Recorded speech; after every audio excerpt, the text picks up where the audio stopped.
Press वार्ता में आप सब पत्रकार बंधुओं का हार्दिक स्वागत है।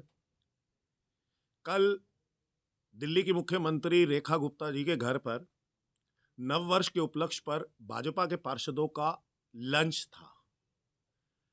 उस लंच के दौरान में जो रेखा गुप्ता जी जो दिल्ली की मुख्यमंत्री है, उनकी तरफ से पार्षदों को ओपनली ये मैसेज दिया गया, बोला गया सामने कि आप लोगों को, पार्षदों को, यानी कि 25 लाख रुपए से ज्यादा बजट नहीं मिलेगा और पार्षदों को कोई बजट की जरूरत भी नहीं है।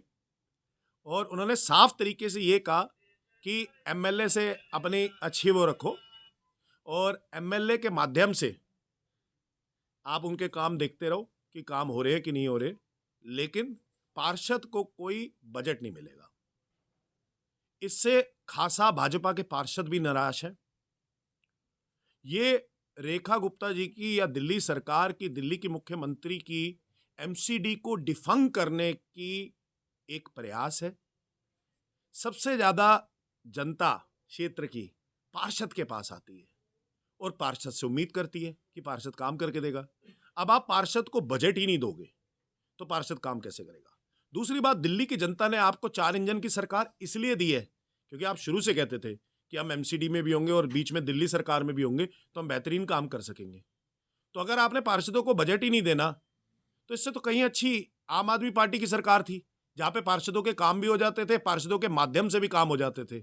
आज तो हालात ये हो गए हैं कि ना तो भाजपा के पार्षदों का अगर आप आक्रोश देखोगे स्टैंडिंग कमेटी के अंदर, हाउस के अंदर, या वैसे देखोगे, साफ साफ दर्शाता है कि उनके काम नहीं हो रहे हैं, उनको बजट नहीं मिल रहा है।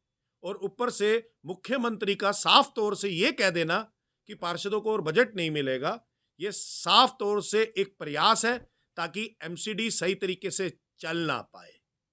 तो इस बात का हम लोग पूर्ण तरीके से खंडन करते हैं क्योंकि आम आदमी पार्टी के 101 पार्षद है जिनके ऊपर भी जवाबदेही है। तो हम इस नीति का साफ साफ विरोध करेंगे और सदन में भी विरोध करेंगे, सड़क पर भी विरोध करेंगे और पार्षदों को उनका अधिकार दिल्ली सरकार से या केंद्र सरकार से दिलवाएंगे। धन्यवाद।